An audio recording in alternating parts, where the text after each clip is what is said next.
जब भाव नहीं तो भजना क्या।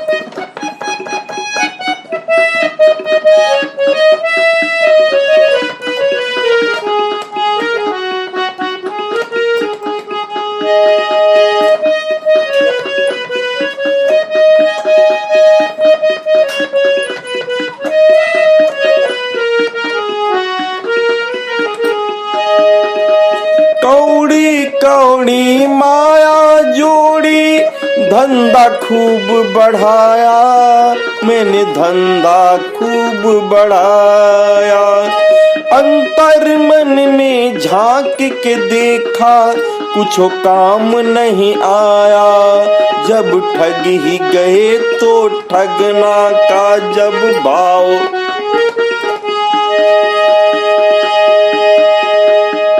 प्रिय बंधुओं, बिल्कुल सही सुना। जब भाव नहीं तो भजना क्या। यह हमारे भजन का एक आधार था। आज मैं आपके समक्ष एक ऐसी सत्यता को उजागर करना चाहता हूं जो यदि आप पहले से सुन चुके हैं तो आपको साधुवाद है, और जिन भक्तों ने हमारे भक्त वत्सल श्री राम जी की इस कथा को नहीं सुना है वह कृपया बहुत ही ध्यान लगाकर सुने। कहना यह है कि आपने अब तक जो सुना है वो ये सुना है कि भगवान श्री राम जी ने धोबी के कहने से अपनी सर्वप्रिय जो उनकी हृदय ही थी अहलादनी श्री सीता मैया को जंगल में भेज दिया। बाद में वहाँ पर लवकुश पैदा होते हैं। उसके बाद वह जब अश्वमेध के लिए श्री राम जी घोड़ा छोड़ते हैं तो लवकुश उनको पकड़ लेते हैं। फिर उनके साथ लड़ाई होती है। फिर धीरे से भेद खुलता है, और जब लवकुश अयोध्या में आते हैं, श्री जनक नंदिनी भी लाई जाती हैं, तो अपनी सत्यता साबित करके लिए धरती मैया से पुकारती हैं कि हे माँ, यदि मैं सत्य हूँ, पवित्र हूँ, तो मुझे अपने चरणों में शरण दीजिए। और ऐसे करके वो धरती में समा जाती हैं। खेल खत्म। यही तो आपने सुना है? नहीं भाई साहब, बिल्कुल गलत सुना है। ऐसा कुछ हुआ ही नहीं था। और देखिए, मैं ये नहीं कह रहा हूँ, मैं नहीं कह रहा हूँ, देखिए ये साक्ष्य कह रहा है, मैं नहीं कह रहा भैया, ये साक्ष्य कह रहा है। और साक्ष्य कभी झूठ बोलता नहीं। देखिए, मैं आपसे एक प्रश्न पूछता हूँ। वो प्रश्न ये है कि अगर हम कुछ कल्पों की बात करें तो हमारे प्रभु श्री राम जी ने सीता जी के साथ 13,000 वर्ष तक राज्य किया। दूसरे कल्प में यदि बात करें तो 11,000 वर्ष, 11 माह, 11 दिन तक वे सीता मैया के साथ धर्म पूर्वक राज्य करते हैं। अगर कल्प भेद से बात की जाए तो श्री राम सप्तद्वीपति पृथ्वी पर एक छत्र राजा हुए, और उन्होंने 10,000 वर्ष या कहिए 100 वर्ष, 11,000 वर्ष, ऐसा किसी किसी सर्ग में मिलता है, राज्य किया। तो यहाँ आप इस पर ना जाइए कि 10,000 राज्य किया कि 11,000 राज्य किया, वर्षों तक राज्य किया। बात इस पर यह आती है कि सबसे पहले तो मैं आपसे ये बताऊं, क्या कभी प्रभु श्री राम जी का राज दरबार का अकेले का आपने जो है वर्णन पढ़ा है या कहीं कोई फोटो देखा है?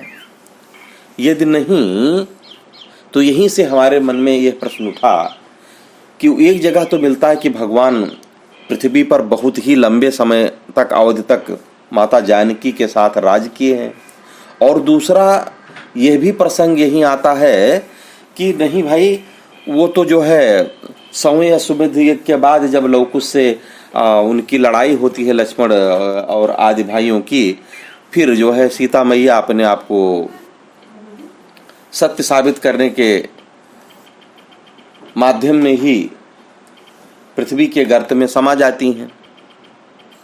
पृथ्वी उनको गोद में लेकर चली जाती हैं। यही बात मेरे मन को खटक गई कि यदि प्रभु इतने समय तक राज किए तो ये जो घटना घटी थी, आजकल तथाकथित लोग जो कहते हैं या इसको सुनाते हैं, वह तो 100वें अश्वमेध यज्ञ की बात थी। जैसा मैं पहले भी बता चुका हूं कि भगवान श्री राम जी ने जानकी जी का परित्याग किया ही नहीं था। वह तो सारी व्यवस्था करके महाराज जनक और महारानी सुमेधा के साथ महर्षि वाल्मीकि के आश्रम में जो है उनको भिजवा दिए थे, क्योंकि वो क्षत्रिय धर्म के थे और वो चाहते थे कि उनके बच्चे भी सुख दुख गर्मी बरसात सब सहें, क्योंकि हर बाप अपने बच्चों के लिए अच्छा ही सोचता है। जब वो चक्रवर्ती सम्राट हैं तो ये भी चाहेंगे कि उनके भी बच्चे वैसे ही हों। भाई बच्चों के लिए तो लोग सोचते ही हैं। पृथ्वी पर एक छत्रराज उनका था, तो घर में बैठकर राजसी ठाट में वो बच्चा इतना सूरवीर बन नहीं सकता। फिर उनको हर क्षत्रिय को जो चाहिए वो विद्या, शास्त्र विद्या, शस्त्र विद्या सब चाहिए थी।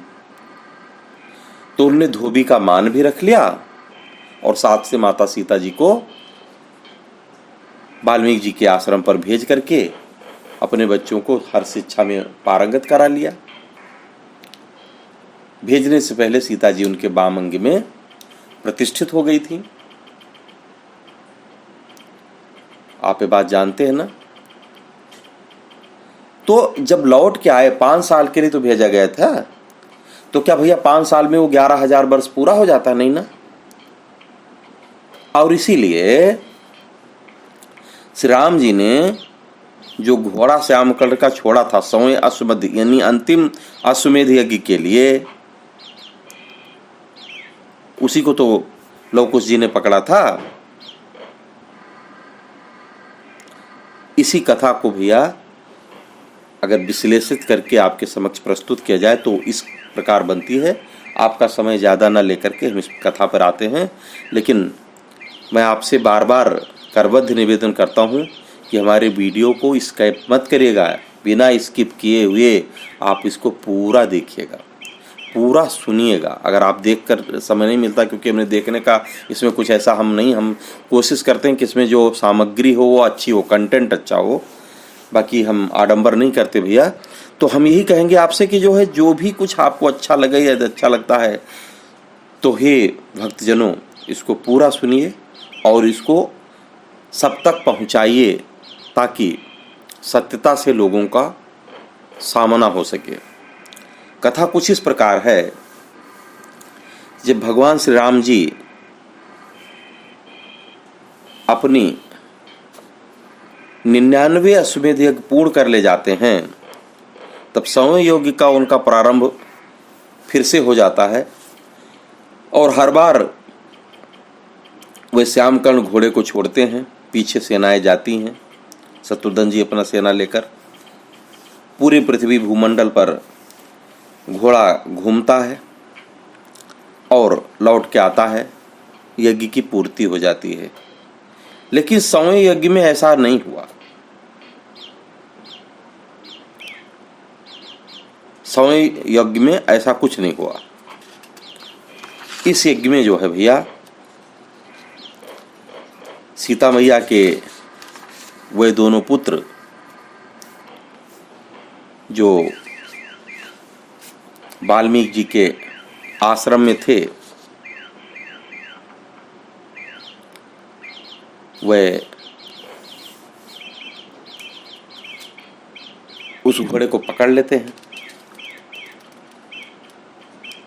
ये कथा यहीं से प्रारंभ होती है। तो आप ये जान लीजिए, यदि हम आपको थोड़ा सा विस्तार में लेकर चलें तो आप हमारे साथ बने रहिए इस कथा में और आइए इस सत्यता से अवगत हो लेते हैं। देखिए भैया, बात कुछ यूं हुई कि जब 100वां अश्वमेध यज्ञ शुरू हुआ तो बुलावा तो वाल्मीकि जी को भी गया था। कुछ लोग बताते हैं कि उनको बुलावा नहीं गया था, लेकिन नहीं, बुलावा गया था और वो आए। जब वो आए तो सीता मैया को लेकर के वे जो है और उन दोनों पुत्र को, कुश और लव को, यज्ञ मंडप की तरफ जाते हैं।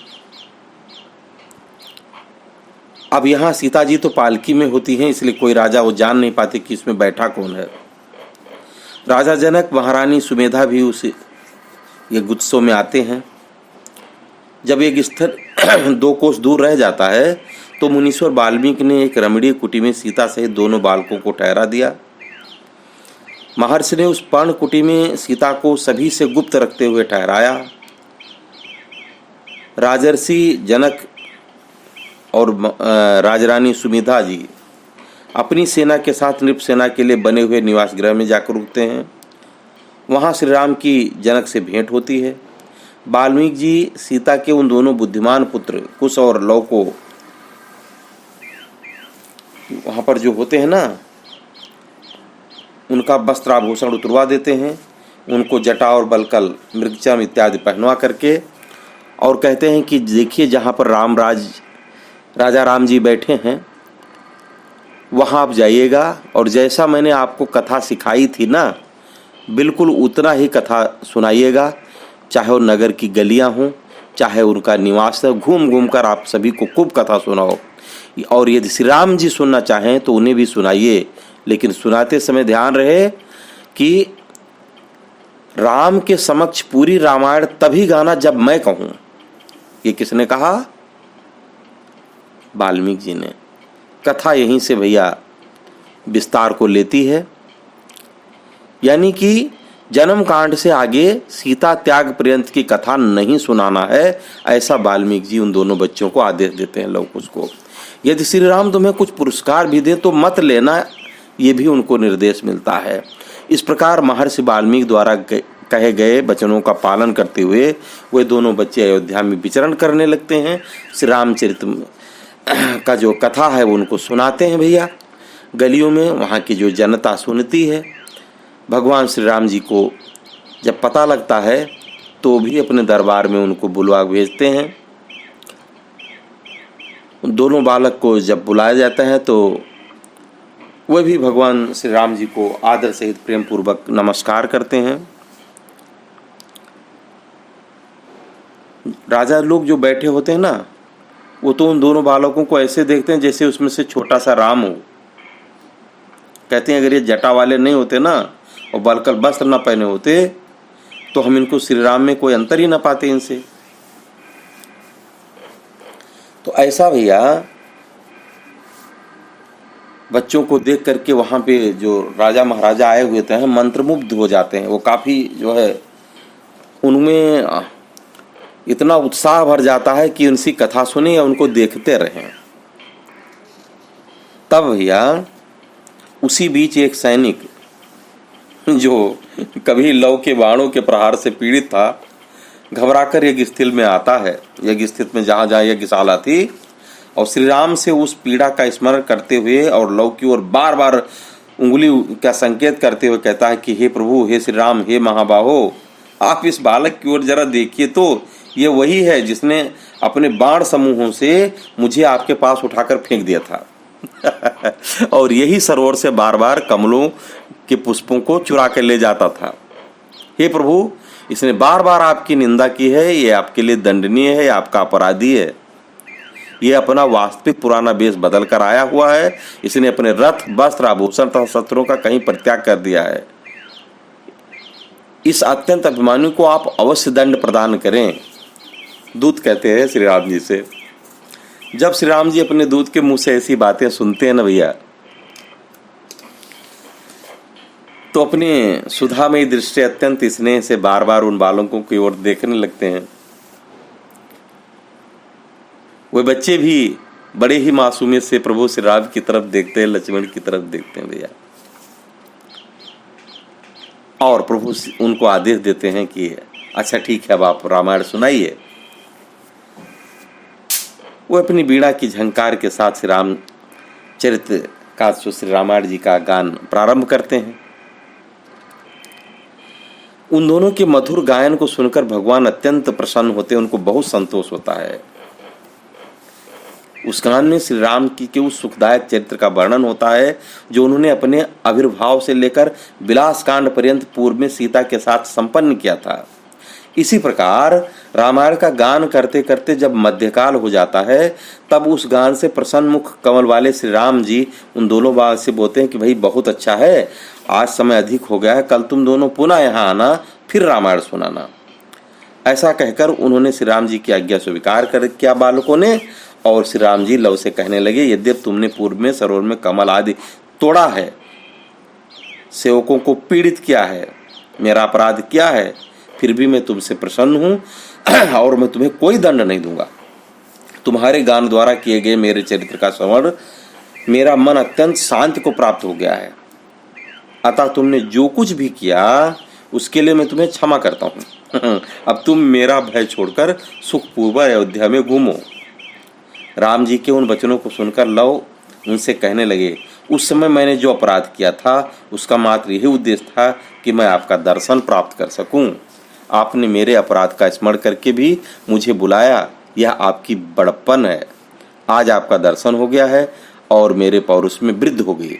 आपके सम्मुख गान करने से आज मेरा महान यश हो गया है। और ऐसा कहकर लवकुश दोनों भाई सभा से आश्रम को चले जाते हैं। उस जाने के लिए श्री राम जी उनको कुछ पुरस्कार भी देना चाहते हैं। श्री राम जी भरत के हाथों से 10,000 स्वर्ण मुद्राएं उनको दिलवाते हैं, लेकिन वह उसको स्वीकार नहीं करते। वो दोनों कहते हैं, हे राजन, इस स्वर्ण राशि का हमें क्या प्रयोजन है? हम तो वन में रहते हैं, वनवासी हैं, कंदमूल फल खाने वाले हैं। आप अपनी कृपा दृष्टि हम दोनों की सदा रक्षा करते रहें। इस प्रकार हम आपके वात्सल्य में जीते रहेंगे और ये स्वर्ण मुद्राएं आप अपने पास रख लीजिए। वह वहीं पर उनकी स्वर्ण मुद्रा को छोड़ देते हैं और चले आते हैं भैया।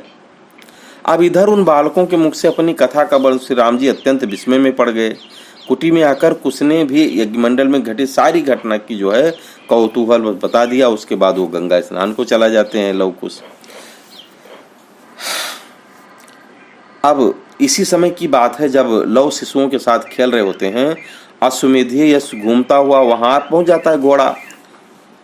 लव उस घोड़े को क्रीड़ा करके छोड़कर जाके पकड़ लेते हैं और लाकर कुटिया के समीप भैया एक वृक्ष में बांध देते हैं। फिर पहले की भांति वो खेलने लगते हैं। जब शत्रुघ्न आदि जो ऊपर से निगरानी करते हैं घोड़े का, पुष्पक विमान से देखते हैं कि घोड़ा एक बालक द्वारा बांध लिया गया है, ये देखकर उनको हंसी आती है और अपने सैनिकों से कहते हैं, जाओ उस बालक को समझा करके कुछ दे लेकर सुखपूर्वक घोड़ा छुड़ा लो। लव ने देखा कि घोड़ा छुड़ाने के लिए कुछ लोग आ रहे होते हैं, तो उन्होंने एक तिनका उठाया और एक वायव्यास्त्र होता है, वायव्यास्त्र से उस तिनको को अभिमंत्रित करते हैं और जो अश्व को छुड़ाने आते हैं घोड़े को, उन पर वो तिनका छोड़ देते हैं, जिससे बहुत बड़ी तेजी से आंधी चलने लगती भैया और उसके कारण उनके हाथी घोड़े सब इधर उधर हो जाते हैं। यहाँ तक कि पुष्पक विमान भी अनियंत्रित होने लगता है आकाश में। जब राम जी को ये समाचार मिलता है तो ये सुग्रीव, अंगद, नील, महेंद्र, जाम्बुवंत, नल, सुमंत, भरत, वायुपुत्र हनुमान जी को, विभीषण, सुसेन, यानी जितने भी राजा सैनिक उनसे कहते हैं, भैया जाकर जरा देखो क्या हुआ है उधर, ये सब क्या हो रहा है। जब लव जी देखते हैं अपनी तरफ सबको आते हुए कि ये सब आकर घोड़ा छुड़ाएंगे, तो वह एक सैनिक जिसका धनुष जमीन पर गिर पड़ा था उसे उठा लेते हैं, पीठ पर तूणी धारण कर शीघ्र युद्ध के लिए निकल पड़ते हैं।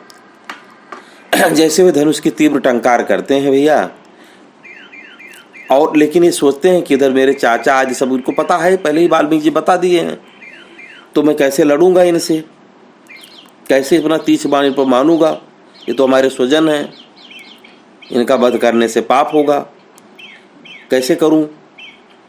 और यदि मैं अपनी पीठ दिखाता हूं तो मुनि वाल्मीकि जी के समक्ष कैसे जाऊंगा और उनकी दी हुई ये अस्त्र विद्या विफल मानी जाएगी।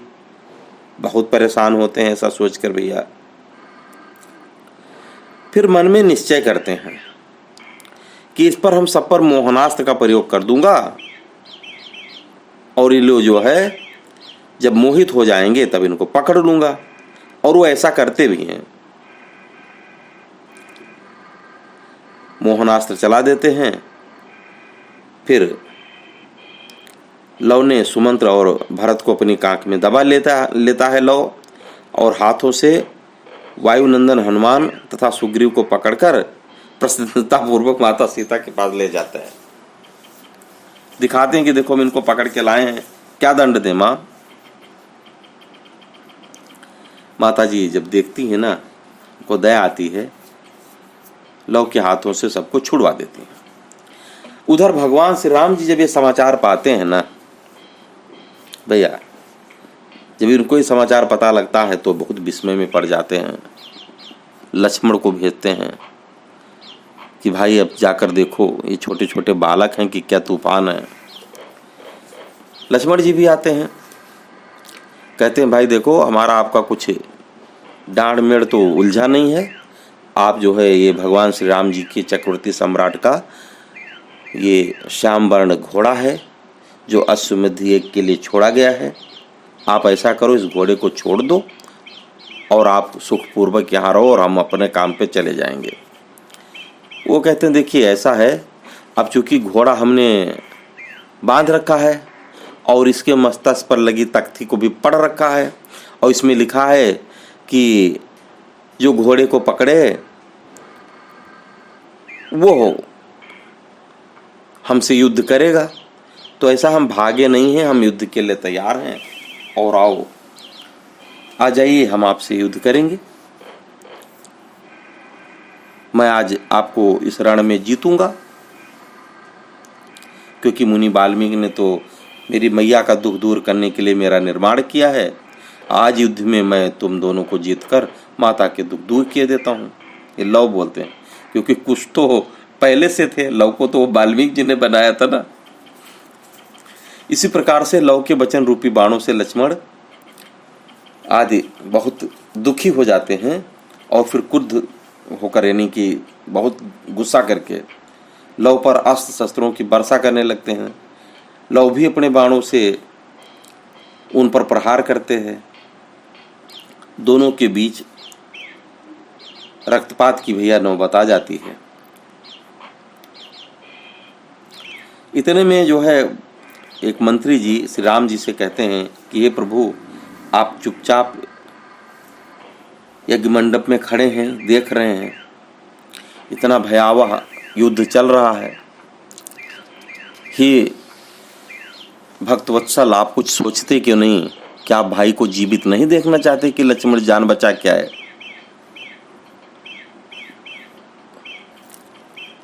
तब तक भैया लव अपने 10 बाणों से लक्ष्मण को बींध देते हैं, एकदम पूरा शरीर में प्रविष्ट हो जाते हैं सारे बाण। लक्ष्मण भी क्रोध से आग बबूला हो जाते हैं, लेकिन उस समय वो चिंतित ही हो पाते हैं, कुछ कर नहीं पाते। और तब थक हार के लक्ष्मण ब्रह्मास्त्र का प्रयोग करके लव को बांध लेते हैं तथा ये घोड़ा को भी साथ लेकर वो अयोध्या में श्री राम जी के सम्मुख पहुंचते हैं। अच्छा, लव भी ब्रह्मास्त्र की मर्यादा की रक्षा करते हुए कोई विरोध नहीं करके साथ में चला जाता है। इधर कुश को जब यह समाचार मिलता है कि लव संकट में है, तो वह धनुष बाण लेकर लव को छुड़ाने के लिए राम की यज्ञशाला में पहुंच जाते हैं। तदंतर कुश और लक्ष्मण में अस्त्र शस्त्रों का घनघोर युद्ध छूटता है भैया। अपने ऊपर गरुड़ास्त्र को आते देखकर मूर्छित होकर लक्ष्मण रथ से गिर पड़ते हैं। उस समय श्री राम यज्ञ में दीक्षित होने पर भी धनुष बाण लेकर लक्ष्मण की रक्षा के लिए दौड़ते हैं। उन्होंने ब्रह्मास्त्र के प्रयोग से गरुड़ास्त्र को विफल कर दिया। तब कुछ ने सर्पास्त्र छोड़ा, जैसे श्री राम ने बिड़लास्त्र से शांत किया। फिर कुछ सर्मयास्त्र चलाते हैं, जैसे श्री राम जी मौसलास्त्र मतलब मूसल का अस्त्र चलाकर शांत करते हैं। इसी प्रकार अस्त्र शस्त्र की पारस्परिक लड़ाई हो रही है और यहाँ तक कि खत्म होने का नाम ही नहीं ले रही है। तब श्री राम जी आश्चर्यचकित होकर अपने मंत्रियों को बुलाते हैं, कहते हैं भैया जरा तुम वाल्मीकि के पास जाओ, पूछो इनसे आखिर बालक है कौन। जब मंत्री महर्षि वाल्मीकि के पास आते हैं, प्रणाम करते हैं, तो महर्षि कहते हैं कि श्री राम जी से जाकर ये बात कह दो कि हम जब ये आपके ये जो हमारे दोनों बालक हैं लव और कुश, ये जब भगवान श्री राम की यज्ञशाला में फिर से पुनः उपस्थित होकर के आपके राम कथा का गान करेंगे तो इन बालकों का समस्त सुवृत्तांत उन्हें ज्ञात हो जाएगा। और इस प्रकार मंत्री चले जाते हैं भैया। दूसरे दिन प्रातःकाल जो है लवकुश श्री राम जी के आदेशानुसार यज्ञ मंडप में जाते हैं। वहां पर सभी हनुमान जी, अंगद जी, सब कोई होते हैं, लक्ष्मण जी होते हैं, सभी वहां पर विराजमान है। सभा सी हुई है भैया, खचाखच भरा है पूरा महफिल। तो जाकर के भैया वहां पर फिर से श्री राम जी के कथा का वाचन करते हैं और इतने में ही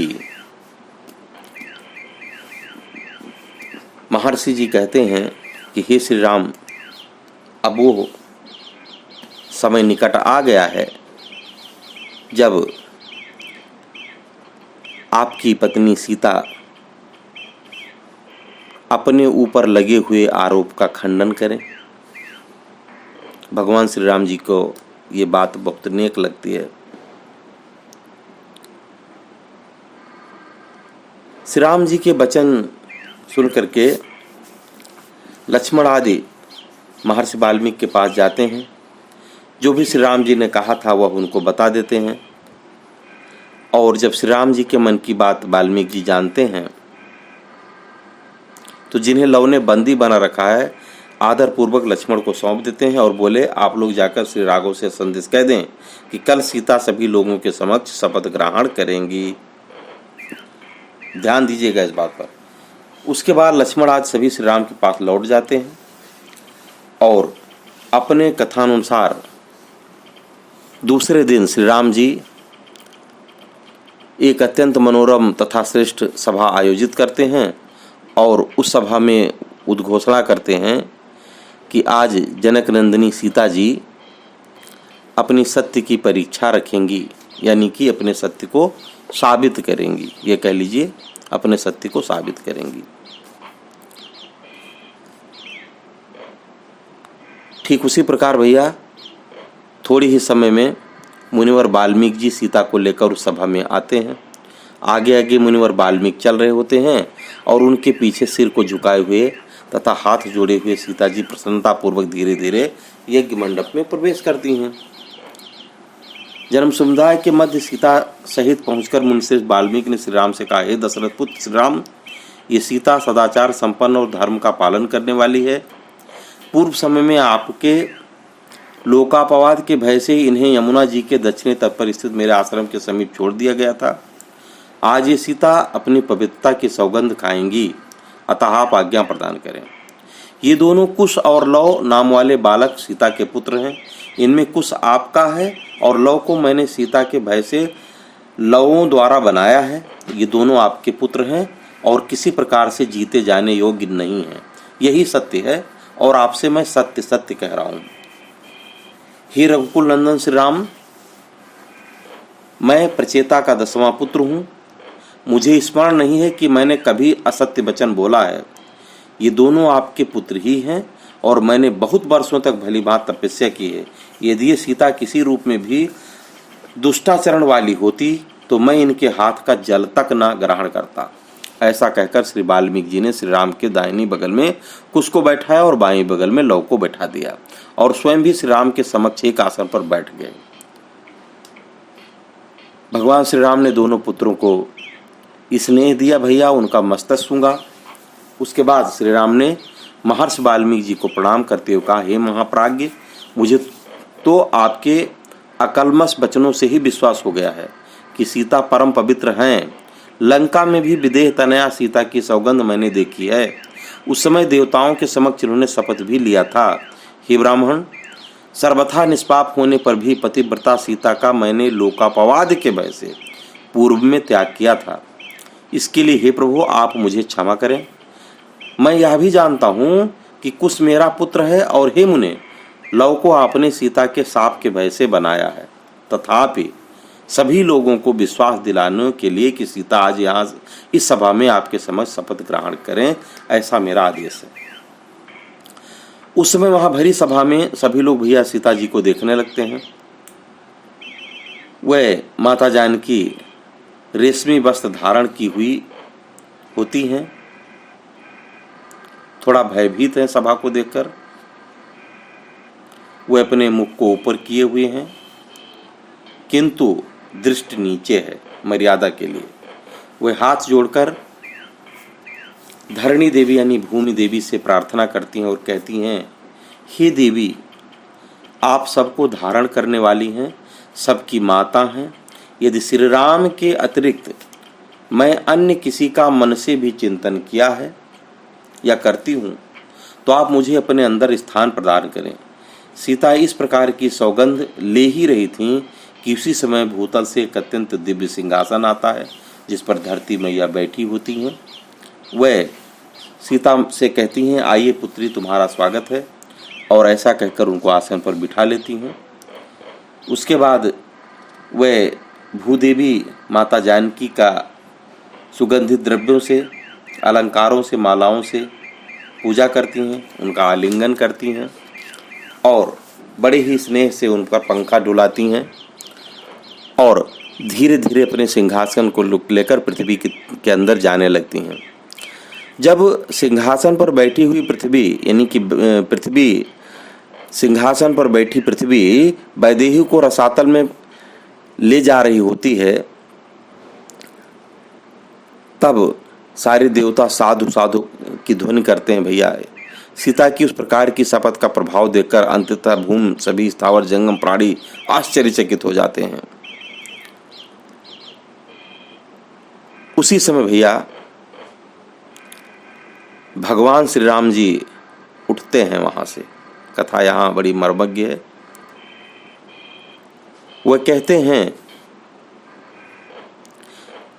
कि हे देवी, आप सभी लोगों की उत्तम निवास भूमि हैं। आप समस्त जगत की एकमात्र माता हैं और निरंतर आप महान जलराशि के ऊपर स्थित रहती हैं। आप पुण्य स्वरूपा हैं तथा सभी लोगों को धन प्रदान करती हैं। आप अपने गर्भ में अनेक प्रकार की औषधियाँ धारण करती हैं, समस्त विश्व का कल्याण करती हैं। आप ही दुर्गा हैं, आप स्वरों के अधिष्ठात्री सरस्वती भी आप ही हैं। आप ही कल्याणकारिणी मुझ विष्णु की प्रियतमा महालक्ष्मी भी हैं। आप मेरी ही शक्ति हैं और मेरे द्वारा ही आपका सृजन हुआ है। आप अपने उदर से अनेक प्रकार के रत्नों को प्रकट कर प्रेम पूर्वक लोगों की सदा सेवा करती हैं। तो हे भूदेवी, आप लोक रूप से, लोकचार्य रूप से जानकी की माता हैं और उस दृष्टि से आप मेरी सासू माँ भी हैं। आपने पूर्व में कन्यादान नहीं किया था जब सीता जी का विवाह हुआ था, और इसलिए हे माँ, आज आप प्रसन्नता पूर्वक अपनी कन्या का दान मुझे कर दें, फिर से कन्यादान करें, आप मेरे पर प्रसन्न हो जाएं। और अगर आप ऐसा नहीं करेंगी तो मैं आप पर क्रुद्ध हो जाऊंगा। लेकिन भूदेवी पृथ्वी का भैया इन बातों का कोई असर नहीं हुआ और धीरे धीरे जो है सिंहासन जिस पर वो बैठी थी सीता जी को लेकर वो जमीन के अंदर प्रविष्ट होता ही रहा। तब भगवान श्री राम जी क्रोधित हो जाते हैं। लक्ष्मण से कहते हैं, भैया लक्ष्मण धनुष लाओ, लगता है समुद्र जैसा ही कुछ उपयोग करना पड़ेगा। जब तक मैं पृथ्वी देवी को दंडित नहीं करता हूं तब तक बात नहीं बनेगी। मैं इनका वध नहीं करना चाहता, किंतु अब मैं क्या करूं। श्री राम की आज्ञा से लक्ष्मण धनुष ले आते हैं। उस धनुष को हाथ में लेकर उन्हें उसकी प्रत्यंचा चढ़ाई। वह पृथ्वी देवी को लक्ष्मण आकर संधान कर ही रहे थे कि उस समय महान आंधी चलने लगी, समुद्र की लहरें बढ़ गई भैया। अंतरिक्ष से तारांगण टूट टूट कर पृथ्वी पर गिरने लगे। पूरी दिशाएं धूल धूसरित होने लगी, पृथ्वी भी कांपने लगी। फिर पृथ्वी देवी कहती है, मेरी रक्षा करो, मेरी रक्षा करो, बचाओ बचाओ। इस प्रकार जब वो कहती हैं और उन्हें अपने दोनों हाथों से सीता को पकड़कर श्री राम की गोद में बिठा दिया। फिर श्री राम के चरणों में सिर झुककर प्रणाम करके कहती हैं कि हे प्रभु,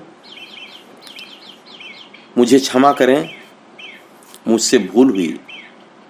जब भगवान श्री राम जी देखते हैं कि भूदेवी उनके चरणों में पड़ी हैं तो उनका क्रोध शांत हो जाता है। वे धनुष को एक तरफ रख देते हैं भैया और अपने हाथों से पृथ्वी देवी को उठाते हैं। फिर पृथ्वी देवी भी श्री राम जी को प्रणाम करती हैं और जिस सिंहासन पर बैठी थी वो सीता जी को सदा के लिए प्रदान करके उनकी स्तुति करके पूजा करके फिर वो अंतर ध्यान हो जाती हैं।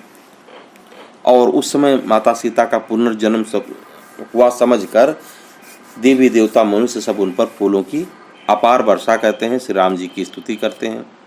हर तरफ भैया बाजे बजते हैं, नर्तकियां नृत्य प्रस्तुत करते हैं, मागधन जो भी हो सीता जी की याचना करते हैं।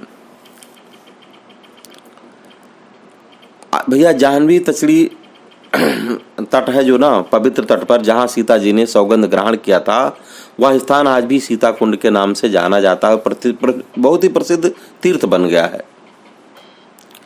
तो सीता जी अपने दोनों पुत्रों लव और कुश को श्री रामचंद्र जी के पास बिठा करके पुनः उनको प्रणाम करती हैं और सदा सर्वदा के लिए उनको वापस मिल जाती हैं। अब हम आपसे पूछते हैं कि जब ये कथा इस प्रकार की है और ये प्रमाण है कि जो लवकुश ने अश्वमेध के घोड़े को बांधा वो 100वें यज्ञ के उपरांत हुआ, जबकि यह स्वयं रामचरितमानस में है कि उन्होंने लंबे समय तक राज्य किया है, वाल्मीकि रामायण में भी है। तो केवल उत्तराखंड की कथा के नाम पर ये भ्रांतियां क्यों फैलाई गईं कि माता जानकी धरती में समा गई थी, जब ये प्रमाण मिलता है कि वे बहुत ही लंबे समय तक प्रभु श्री राम जी के साथ उनके साथ बैठकर राज किए हैं भगवान श्री राम जी, तब भला ऐसा कैसे हो सकता है। और साक्ष्य तो ये है, कभी भी आपने भगवान श्री राम जी का फोटो अकेले नहीं देखा होगा भैया। राम दरबार में सीता जी बगल में बाम अंग में विराजमान हैं। तो आप भी आज से इस चीज़ को हटा दीजिए और खूब खुश होइए कि हमारे प्रभु पर लगा हुआ कलंक जो है झूठा था। सीता मैया धरती में समाई नहीं थी बल्कि वो उनके साथ थी। आगे की कथा में भी हम आपको बताएंगे। उसके बाद भी सीता मैया ने अपने देवरों के जितने भी पुत्र हुए हैं एक बड़ी माता का फर्ज निभाया है, धर्म निभाया है। बोली सियावर रामचंद्र की जय। जय श्री राम।